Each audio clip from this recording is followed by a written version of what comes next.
pas lever vos appareils photo. Merci.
Mesdames et messieurs, je m'adresse à vous et par-delà vous à toutes les Françaises et à tous les Français parce qu'une émotion légitime monte du pays.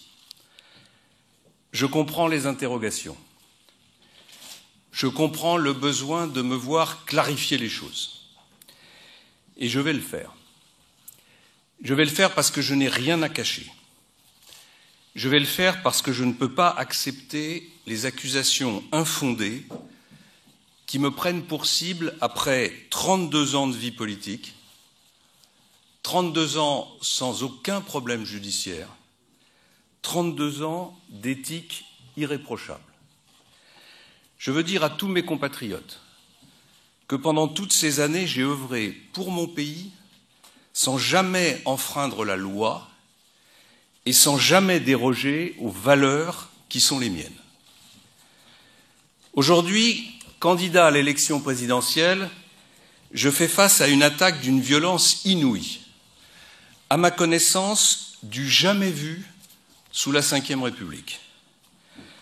Autant le dire avec force et d'entrée de jeu, c'est le candidat de la présidentielle de la droite et du centre qui est visé aujourd'hui et j'assume toutes mes responsabilités.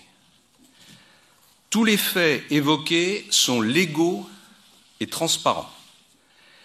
J'ai été entendu pendant 4 heures par la police, Pénélope pendant 5 heures. Nous leur avons tout dit, nous avons répondu à toutes leurs questions. La réalité des faits, la voici. Oui, j'ai employé mon épouse comme collaboratrice. Elle a ensuite été la collaboratrice de mon suppléant. Elle est encore redevenue ma collaboratrice par la suite. Elle a donc occupé ce poste pendant 15 ans. Et ceci pour un montant moyen de rémunération mensuelle de 3 677 € net. Salaire parfaitement justifié pour une personne diplômée de droit et de lettres. Alors on brandit un montant proche d'1 million d'euros, annoncé d'un seul tenant, pour faire sensation, en oubliant de préciser que la somme est en euros bruts.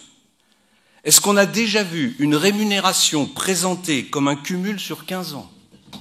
N'importe quel montant brut présenté de la sorte peut devenir spectaculaire. Il n'y a que pour la famille Fillon qu'on se livre à ce genre d'exercice. De même, on qualifie cet emploi de fictif. Je vois et j'entends aujourd'hui tous les prétendus experts décréter ce que doit faire ou ce que ne doit pas faire un collaborateur parlementaire. Tous les élus savent bien que ce métier recouvre les tâches les plus diverses. Ils savent qu'il ne s'est jamais limité et qu'il ne peut pas s'arrêter à l'élaboration des lois dans des bureaux à l'Assemblée nationale à Paris. Et surtout, ils savent que ce métier est fait de tout un tas d'actions modestes, souvent accomplies par le collaborateur parlementaire dans l'ombre, parfois seul, et qui peuvent paraître anodines à certains, mais qui sont indispensables à la démocratie locale. Pendant toutes ces années, mon épouse a pris en charge ces tâches simples mais essentielles.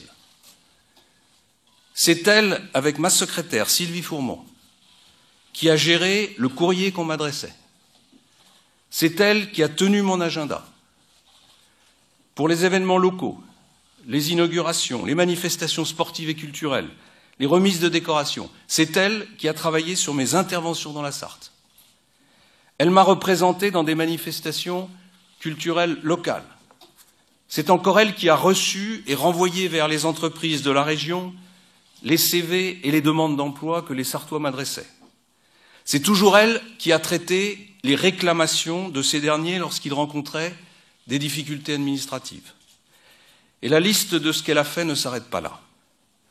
Son salaire était parfaitement justifié parce que son travail était indispensable à mes activités d'élu. Ce travail, elle l'a poursuivi auprès de mon suppléant quand, après avoir été élu, je suis devenu ministre. C'est moi qui l'ai voulu. j'ai absolument voulu conserver le lien avec ma circonscription. Et c'est mon épouse qui a tenu ce rôle essentiel. Alors on dit, pas de badge d'entrée à l'Assemblée nationale égale pas de travail. C'est pourtant le cas d'un très grand nombre de collaborateurs qui travaillent en circonscription. J'ai lu, pas d'adresse mail personnelle égale pas de travail. C'est vraiment méconnaître la réalité du travail des collaborateurs. Je sais aussi qu'on a beaucoup commenté la phrase de mon épouse soulignant qu'elle n'avait jamais fait de politique. Je rappelle qu'un collaborateur parlementaire travaille dans le domaine politique, mais que c'est le député qui fait de la politique, parce que c'est lui qui est engagé. Ce n'est qu'aux dernières élections, par goût de la vie publique locale et non pas de la politique nationale, que Pénélope a décidé de devenir conseillère municipale de Solesmes. On s'appuie sur une ancienne interview, en anglais, là aussi sortie de son contexte, dans laquelle elle explique qu'elle n'a jamais été mon assistante. Oui, elle n'a jamais été ma subordonnée. Elle a toujours été, d'abord et avant tout, ma compagne de travail et ma collaboratrice. Pénélope n'a jamais revendiqué de rôle dans la lumière. Elle a exercé dans la discrétion, refusant de parler à ma place, comme l'ont fait certaines épouses d'hommes politiques. Et aujourd'hui, on retourne cette discrétion contre elle et contre moi. Eh bien, moi, je vous le dis, sa façon de faire était digne. Alors ne tirons pas d'une interview tout en pudeur un jugement qui détruit 30 ans d'engagement à mes côtés. Les faits encore.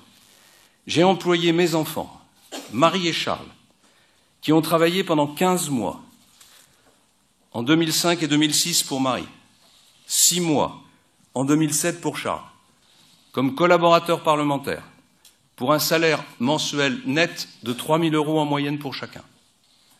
Rien n'était dissimulé. Tous les contrats de travail dont je parle sont strictement légaux. Les sommes perçues ont été strictement déclarées aux impôts, les revenus en découlant strictement imposés, et les montants des rémunérations strictement respectueux du crédit alloué à chaque parlementaire. Ce crédit, je veux vous le rappeler, lui permet de travailler avec qui il est le plus à même de réunir à la fois les compétences et la confiance nécessaires. Oui, mesdames et messieurs, tout cela était légal. Mais suis-je pour autant quitte sur le plan moral? Cette question éthique est si élevée, si essentielle, qu'elle me place face à ma conscience, et en réalité face aux Français, et à eux seuls. Ce n'est pas au système médiatique de me juger, c'est aux Français de décider. Le premier courage en politique, c'est de reconnaître ses erreurs. Collaborer avec sa famille en politique, c'est une pratique désormais rejetée par les Français. Ce qui était acceptable hier, à défaut d'être accepté, ne l'est plus aujourd'hui. En travaillant avec ma femme et mes enfants, j'ai privilégié cette collaboration de confiance qui aujourd'hui suscite la défiance. C'était une erreur. Je le regrette profondément et je présente mes excuses aux Français. Comme beaucoup d'autres parlementaires, j'ai agi selon un usage, certes légal, mais dont il est clair que nos concitoyens ne veulent plus. J'en ai d'ailleurs tiré moi-même les conclusions il y a plus de 3 ans, en cessant toute collaboration avec les membres de ma famille, contrairement à beaucoup de ceux qui, dans le théâtre politique actuel, me font la leçon. S'il faut réformer le système, alors réformons-le, dans son ensemble, en ouvrant le débat sur les conditions d'exercice du mandat de parlementaire et sur le fonctionnement de ses équipes. Je rappelle au passage que j'ai clairement indiqué, y compris en résistant à de fortes pressions de ma famille politique, que je ne rétablirai pas le cumul des mandats et que je soumettrai à un référendum la réduction du nombre de parlementaires pour leur donner en contrepartie, enfin, un vrai statut. On réclame la transparence. Je n'ai rien à cacher. Je vais publier sur Internet dans la soirée un tableau des rémunérations perçues par mon épouse, ainsi que ma déclaration telle que je l'ai transmise à la Haute Autorité pour la transparence de la vie politique en décembre. Mon patrimoine se résume à ma maison dans la Sarthe, évaluée à 750 000 €. Je possède en outre 44% de la nue propriété de la maison de mon père au Pays Basque, pour un montant de 134 000 €. Et un tiers de la nue propriété de sa maison dans la Sarthe, soit 41 300 €. Je ne suis pas assujetti à l'ISF. Certains se sont amusés sur mes comptes en banque. Voyons donc cela dans le détail. Mon épouse et moi-même sommes mariés sous le régime de la communauté. Nous possédons 2 PEA, 2 comptes titres, 2 assurances vie, 2 comptes épargne logement, 2 plans épargne logement, 3 comptes courants, un compte joint, un compte espèces, un livret de développement durable et un livret A. Et comme je l'ai déjà dit, tous ces comptes sont au Crédit Agricole Anjou Maine, agence de Sablé-sur-Sarthe. Je le dis pour ceux qui perdraient leur temps à chercher ailleurs. Venons-en à ma société de conseil. J'ai exercé de 2012 à 2016 cette activité en toute légalité. J'ai donné des conférences dans de nombreux pays, publics, et j'ai conseillé des entreprises. Parmi elles, il y a l'assureur AXA, la société Fimalac, la Banque Odo. J'ai fait partie du conseil de surveillance du cabinet Ricol et Lasteri, puis j'y ai exercé en tant que senior advisor. La liste de mes clients ne comprend aucune entreprise russe, ni le gouvernement russe, ni aucun organisme de ce pays. Et toutes les conférences que j'ai données en Russie l'ont été à titre gratuit. J'ai toujours fait de la transparence une exigence. Quand j'étais Premier ministre, je n'ai cessé de resserrer les règles de la transparence et de la déontologie appliquées aux membres du gouvernement. J'ai encadré l'utilisation des avions de l'État. J'ai renforcé les règles sur les appartements de fonction des ministres. J'ai instauré la déclaration d'intérêt public pour les ministres. J'ai sanctionné des ministres pour des dépenses indues. Déjà injustement attaqué par le canard enchaîné sur la taille de l'appartement de fonction que j'occupais à Matignon, j'ai fait visiter cet appartement par le député socialiste René Dosière, autorité reconnue sur les questions d'éthique. Et il a témoigné de ma bonne foi, démentant ainsi les mensonges du canard enchaîné. Voilà, mesdames et messieurs, tout est sur la table. Maintenant, la transparence devrait s'appliquer à tous. Tout le monde doit être logé à la même enseigne et faire l'objet d'un traitement médiatique identique. Maintenant, le débat doit porter sur mon action politique et sur le projet que je porte. Tout le reste, c'est une opération destinée à détourner l'attention de nos concitoyens des véritables enjeux. Le but de cette opération, c'est d'effacer le choix des électeurs de la primaire, qui se sont affranchis du système en me plaçant en tête parce que je porte un programme de rupture et que je suis le seul à pouvoir mettre en œuvre. Je voudrais dire aux millions de Français qui m'ont choisi, au terme d'une campagne loyale, qu'on ne pourra pas leur voler leur choix. On ne les fera pas taire. Le système veut, comme pendant les primaires d'ailleurs, décider du résultat à la place des électeurs. Manifestement, mon programme dérange le désordre établi. Il est qualifié de conservateur, alors qu'il est le seul en rupture. On parle de casse sociale, alors qu'il est le seul à pouvoir redresser la France et redonner fierté aux Français.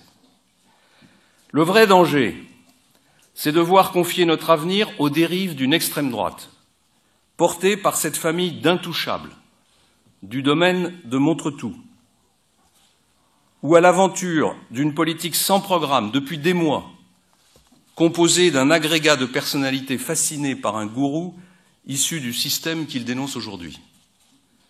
Ce que nous vivons actuellement, c'est la tentative désespérée d'organiser un face-à-face entre ces deux forces en présence. Est-ce que ça signifie que la gauche n'a plus de bilan à assumer? Comme si le retrait de François Hollande avait tout effacé comme une ardoise magique? La France n'a-t-elle plus de problème avec le terrorisme islamiste, alors que celui-ci maintient une pression et une menace permanente sur notre pays? N'y a-t-il plus de problème de chômage, de sécurité, de surendettement, d'excès de fiscalité, de charges, de pouvoir d'achat, d'éducation? Rien ne me détournera des vrais enjeux de cette élection présidentielle. Rien ne me détournera de ma volonté de redonner son rang à la France et aux Français des raisons d'espérer. J'ai été choisi par des millions de Français. Je ne suis pas le candidat d'un parti. Aucune instance n'a la légitimité pour remettre en cause le vote de la primaire. Voilà pourquoi, dès ce soir, j'annonce ici même que c'est une nouvelle campagne qui commence. Dès ce soir, je réunirai mon comité de campagne. Dès demain, je réunirai les parlementaires. Dès demain, je serai à Troyes avec François Baroin et jeudi à Poitiers avec Jean-Pierre Raffarin. C'est donc, mesdames et messieurs, avec une énergie décuplée et une détermination farouche que j'aborde les prochaines semaines de cette campagne où la France ne joue pas autre chose que son destin. Je suis maintenant à votre disposition pour répondre à vos questions, avec cette précision que je ne répondrai à aucune question concernant les procédures en cours. Il y a une enquête. J'ai indiqué que j'avais répondu pendant près de 5 heures aux enquêteurs. Ce n'est pas le tribunal médiatique qui me jugera. Mesdames et messieurs. Oui, Monsieur le Premier ministre, Christophe Jacubizine pour TF1, vous venez de présenter vos excuses aux Français. Est-ce que vous estimez néanmoins d'être toujours le meilleur candidat pour faire gagner votre camp, ou est-ce qu'aujourd'hui vous êtes un handicap pour que la droite remporte l'élection présidentielle? Je suis le seul candidat qui soit en mesure de permettre à notre pays de mettre en œuvre un programme de rupture. J'ai interrogé les uns et les autres. J'ai écouté les jugements des Français. J'ai bien vu la réprobation qui concerne un grand nombre de nos concitoyens. Comment pourrait-il en être autrement après 10 jours de lynchage médiatique? Après 10 jours pendant lesquels seule l'accusation a eu la parole. Et quelle accusation? Je vous évite la liste de toutes les rumeurs. J'ai entendu récemment que, Premier ministre, j'avais fait classer ma maison au monument historique. Voilà, et je passe sur les autres. La vérité, c'est que malgré tout ça, une majorité de Français de droite souhaite que je porte mon projet de rupture. Parce qu'une majorité de Français de droite ne veut pas être confronté au choix entre M. Macron et Mme Le Pen, entre un programme d'extrême gauche qui ne pourrait que ruiner la France et un programme qui ne comporte rien d'autre que des affirmations sympathiques et des dépenses nouvelles. Oui, je suis aujourd'hui le seul candidat qui peut permettre le redressement national. Et donc je vais mener ce combat. Et comme vous l'avez compris, peut-être que la violence des attaques contre moi a renforcé ma détermination. Et que la colère froide qui est en moi aujourd'hui va me donner encore plus de force pour défendre ces arguments. Monsieur Fillon, bonjour, Guillaume Darret, France 2. Vous avez dit le 28 août dernier à Sablé-sur-Sarthe, je vous cite, « Il ne sert à rien de parler d'autorité quand on n'est pas soi-même irréprochable ». C'est vous-même qui avez prononcé ces mots. Est-ce qu'aujourd'hui, au vu de vos excuses que vous venez de faire aux Français, vous vous considérez toujours irréprochable et légitime pour demander aux Français les efforts que vous souhaitez leur imposer au vu de votre programme? Merci. Je vous l'ai indiqué, j'ai respecté la loi. Je suis un parlementaire ancien. J'ai été élu pour la première fois en 1981. C'est vrai que j'ai peut-être mis un peu plus de temps qu'il n'aurait fallu à comprendre et à entendre les évolutions de la société sur les sujets dont nous parlons. Pour autant, je n'ai pas enfreint la loi. Je n'ai rien à me reprocher quant au respect de la légalité. Et donc, oui, je considère que je suis aujourd'hui en mesure de mettre en œuvre un projet, y compris en ce qui concerne l'autorité du président de la République et de l'État. Alors après, vous me demandez, est-ce que je suis légitime pour demander des efforts aux Français? Mais ce n'est pas des efforts que je demande aux Français. Ce que je propose aux Français, c'est qu'il y ait un travail pour tout le monde. Ce que je propose aux Français, c'est qu'ils aient du pouvoir d'achat supplémentaire. Ce que je propose aux Français, c'est qu'ils soient en sécurité Ce que je propose en français, c'est que la France se redresse. Ce que je propose aux Français, c'est de ne pas continuer comme aujourd'hui, dans une situation où on a 6 millions de personnes inscrites à Pôle emploi, où on a presque 9 millions de personnes au seuil de pauvreté, où on a 2 millions de jeunes entre 16 et 25 ans qui ne sont pas à l'école, qui ne sont pas dans une formation et qui ne sont pas dans un emploi, où la lutte contre le terrorisme, manifestement, n'a pas été conduite avec toute la vigueur nécessaire, notamment en ce qui concerne la politique étrangère de notre pays. Je ne propose pas aux Français des efforts, je leur propose de redresser le pays pour que chacun ait une chance. Monsieur Fillon, bonjour. Michel Urvois, Ouest France. Avez-vous la conviction ou plus la certitude qu'aucune décision de justice ne viendra contrarier votre stratégie? Oui, j'ai cette certitude, parce que je sais ce que j'ai fait, parce que je suis en accord avec ma conscience et parce que j'ai pratiqué la transparence totale vis-à-vis des enquêteurs. Je vous en prie.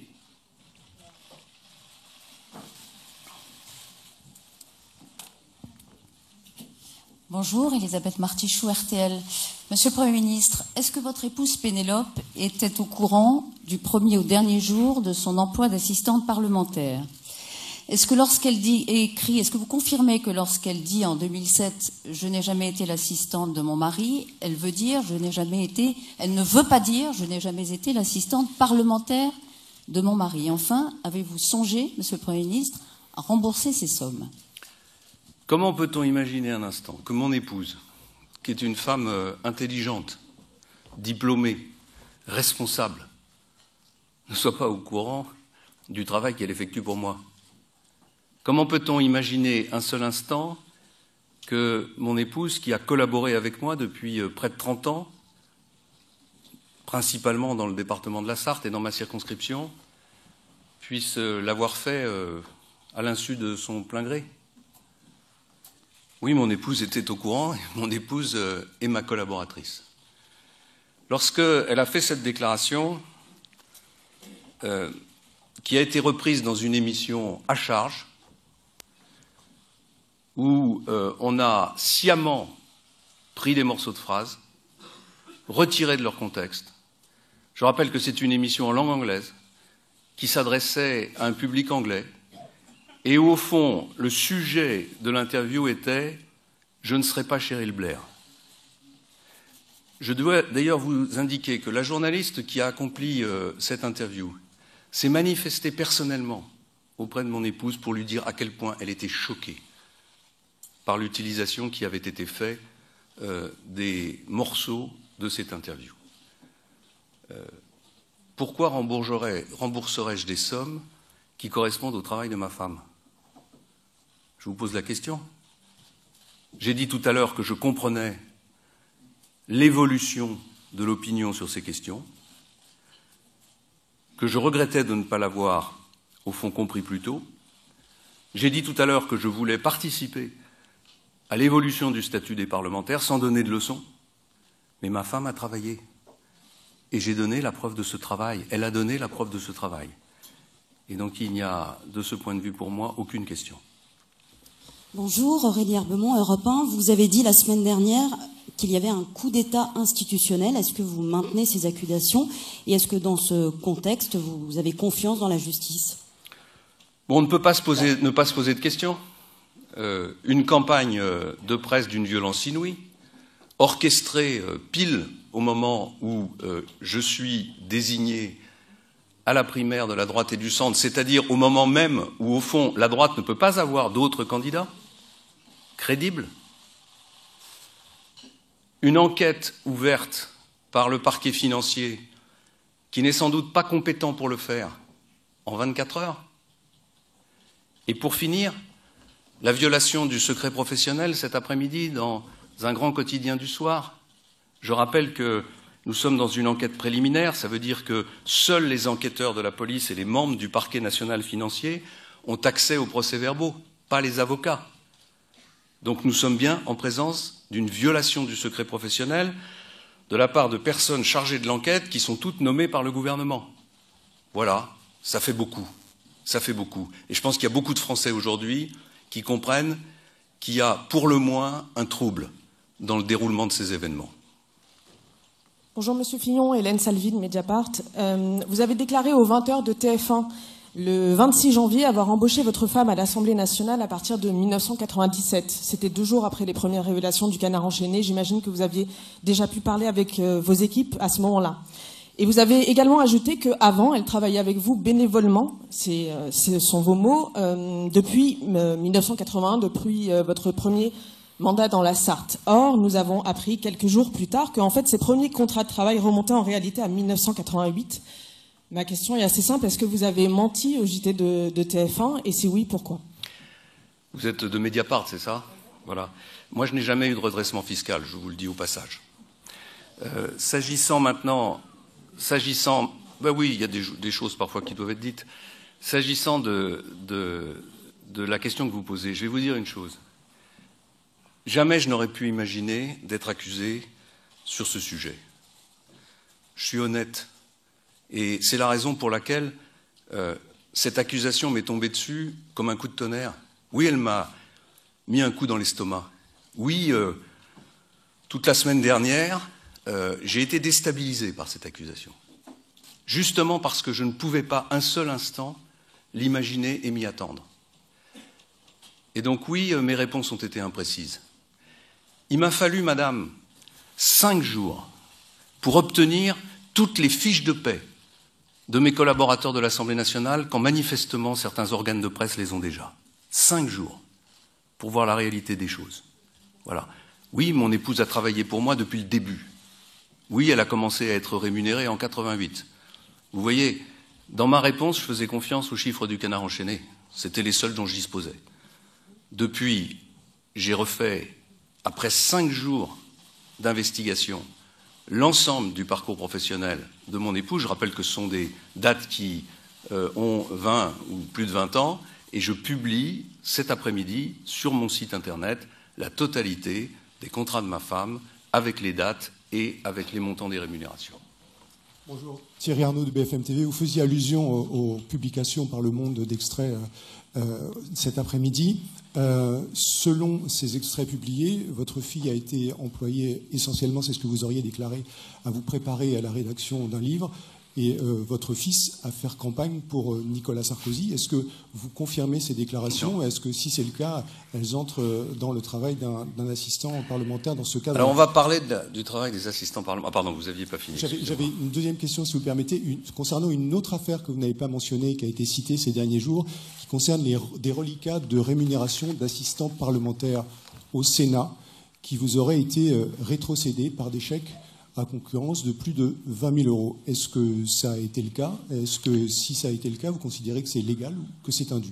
Alors sur le deuxième sujet, sur celui que vous venez d'évoquer, ce sont les pratiques de la vie politique dont je vous parlais dans mon propos préliminaire, qui sont très anciennes, qui ne sont plus aujourd'hui acceptées des Français, je m'en rends compte. Est-ce que je suis à l'origine de ces pratiques? Non. Est-ce que je suis poursuivi aujourd'hui pour ces pratiques? Non. Est-ce qu'elles doivent cesser? Oui.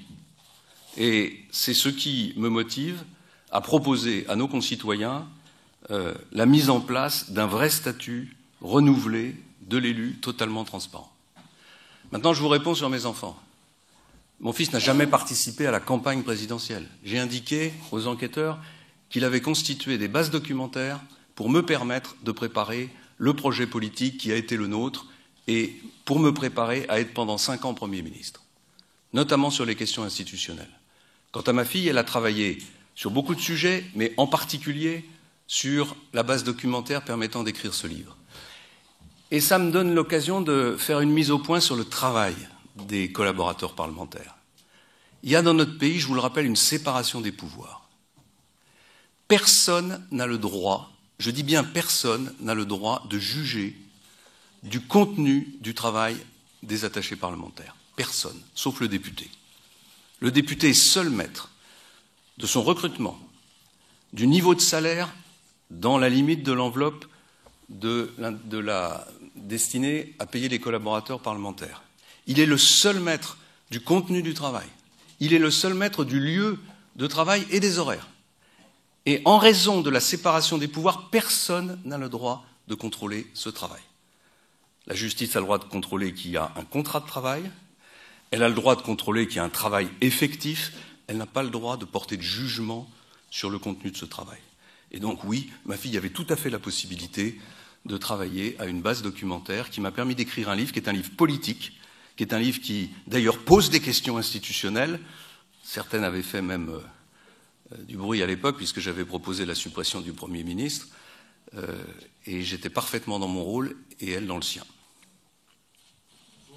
Julien Arnaud, LCI. Vous avez dit tout à l'heure, c'est une nouvelle campagne qui commence. Est-ce que du coup, après vos propos, vous vous dites, je vais réussir à resserrer, à resolidariser mon camp, les Républicains, et face à tous ceux qui auraient peut-être une petite voix dissonante, on entend beaucoup de plans B, de pétitions qui sont lancées, quelles sanctions, quelles conséquences? Plan B, on a vu qu'il n'y en avait pas. Je crois qu'un de mes amis a utilisé une belle formule. Plan B, c'est plan Bérésina. Ceux qui ont réclamé que je me retire de cette compétition sont peu nombreux, en tout cas pas majoritaires.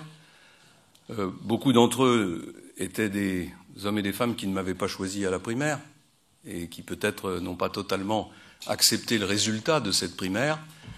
Mais ce n'est pas ça qui compte. Ce qui compte, c'est les messages de soutien que j'ai reçus. Ce qui compte, c'est la solidité de l'électorat de droite. Et ce qui compte, c'est les hommes et les femmes qui seront autour de moi dans 1 heure pour présider le premier comité stratégique de ma campagne. Vous aurez la liste de ceux qui seront présents autour de cette table. Il y aura toutes les personnalités qui comptent dans ma famille politique.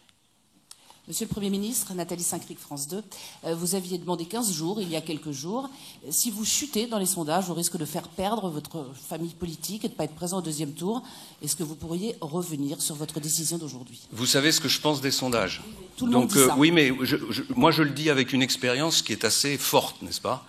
Puisque je vous rappelle quand même que pendant 2 ans, vous m'avez expliqué que je n'avais aucune chance de gagner la primaire. Aucune. Sondage à l'appui. Donc ce ne sont pas les sondages qui me feront changer d'avis en quoi que ce soit dans la décision que je viens de prendre. Non, madame, rien ne pourra me faire changer d'avis. Je suis candidat à l'élection présidentielle et je suis candidat pour la gagner.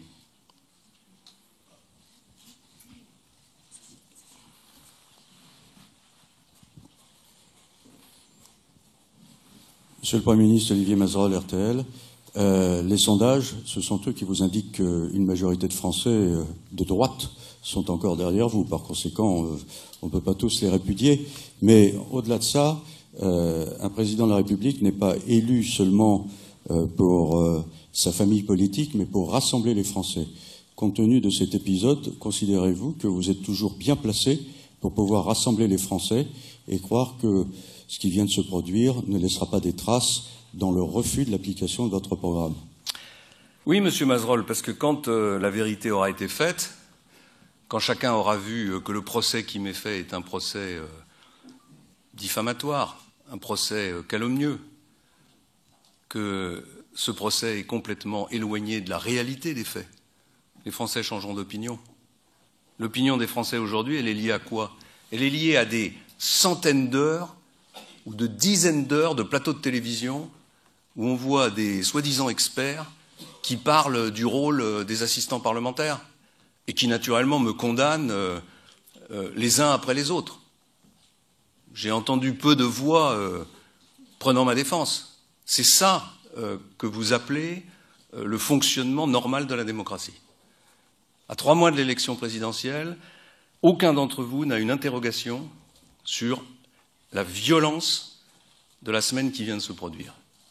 La presse, naturellement, doit relater les événements. La justice doit faire une enquête quand il est nécessaire qu'elle la fasse. Encore faut-il que ce soit les bonnes instances judiciaires qui soient saisies, ce qui ne semble pas être le cas.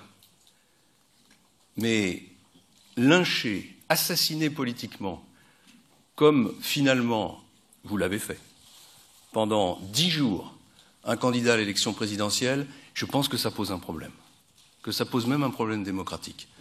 Et ma conviction, c'est que les Français sont tout doucement en train de s'en rendre compte, et que vous en avez un peu trop fait, et qu'aujourd'hui, beaucoup de Français considèrent, à cause de la violence de ces attaques, à cause du manque d'équilibre dans les jugements qui ont été portés, que finalement, il faut soutenir le candidat qui porte le programme de rupture et qui est le seul à pouvoir porter les valeurs de la droite. Oui, Monsieur Fillon, bonjour. Bruno Jeudi, Paris Match. Je voudrais revenir sur ce que vous avez dit à l'instant à propos des accusations contre le pouvoir. Depuis une semaine, vous évoquez des officines, vous avez parlé d'un coup d'État institutionnel, et là, dans une formule, vous avez accusé le pouvoir. Alors, pour aller plus loin, est-ce que vous pensez plus précisément à Jean-Pierre Jouyet, avec qui vous avez eu un contentieux il y a quelques mois, qui est aujourd'hui secrétaire général de l'Élysée? Est-ce que vous pensez au garde des Sceaux? Ou est-ce que vous pensez au président de la République? Et puis une deuxième question pour prendre la suite d'Elisabeth Martichoux. Vous évoquiez une émotion légitime qui monte dans le pays en début de conférence de presse. Vous avez détaillé la légalité des emplois familiaux de votre épouse et de vos enfants. Est-ce que vous avez envisagé de rembourser une partie des sommes ou l'intégralité de la somme? Certains de vos amis ont même imaginé que vous puissiez faire un geste une fois sorti de la procédure. Merci. Je crois avoir déjà répondu à cette question. Ces sommes ont été normalement gagnées par mon épouse et mes enfants qui ont travaillé. Sur la première question, je n'ai aucune réponse. Je n'en sais rien. Je n'accuse personne. Je dis simplement que les faits sont troublants. Pourquoi monter maintenant cette opération contre moi? Pourquoi il n'y a pas 3 mois, 4 mois, 6 mois? Ne me dites pas que ces informations sont apparues soudainement. On parle de faits qui ont, pour certains, plus de 20 ans, qui concernent des activités qui ont fait l'objet de contrats de travail, de paiement de charges sociales, de déclaration de revenus. Si j'y ajoute ce que je vous ai dit, c'est-à-dire que le parquet financier s'est saisi en 24 heures. Les premiers témoins ont été entendus en 48 heures.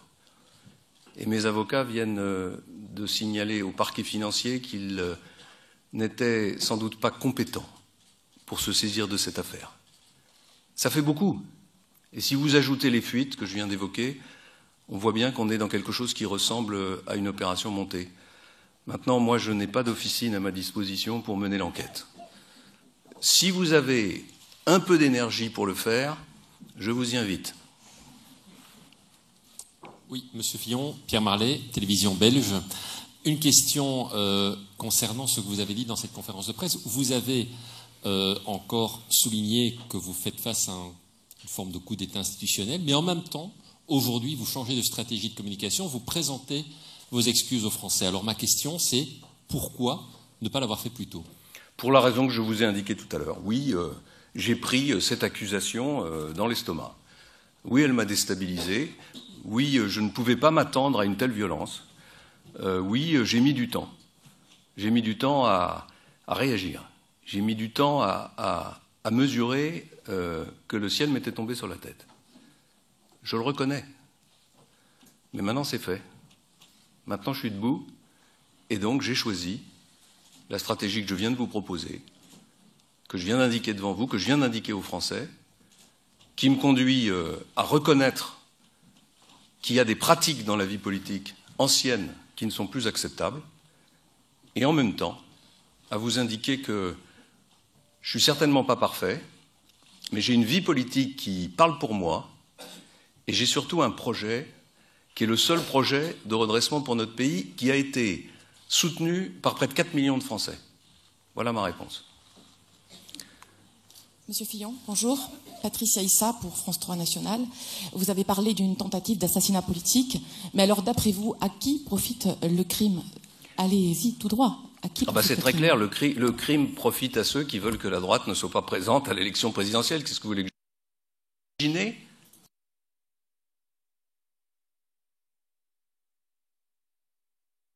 Pour la droite d'avoir un candidat crédible à l'élection présidentielle, laisser Madame Le Pen seule face au successeur de M. Hollande, M. Macron, vous pensez que c'est ça la démocratie?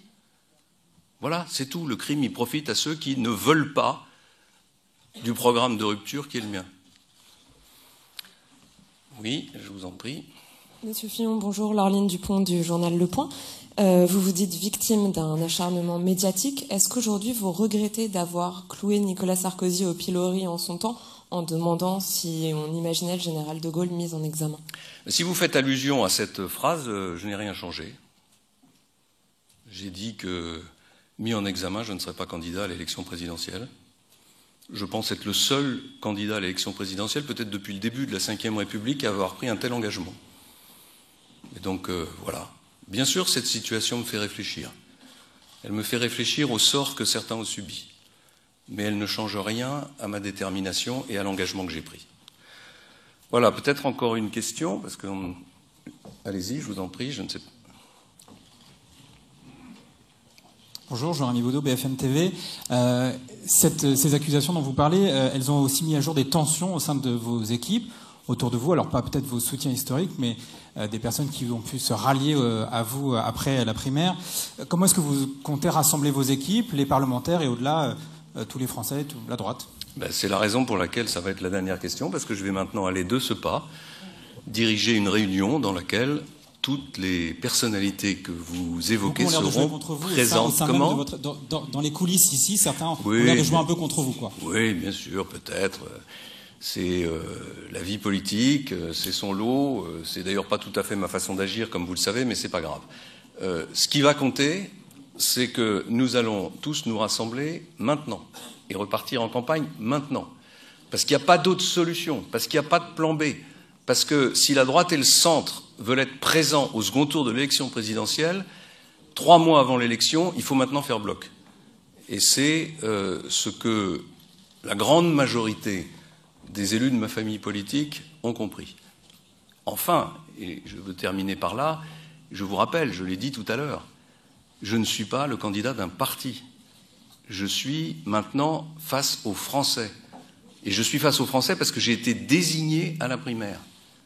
Et donc, je vais repartir sur les routes de France tous les jours, en métropole et en outre-mer, puisque je serai ce week-end à La Réunion, et je vais faire campagne.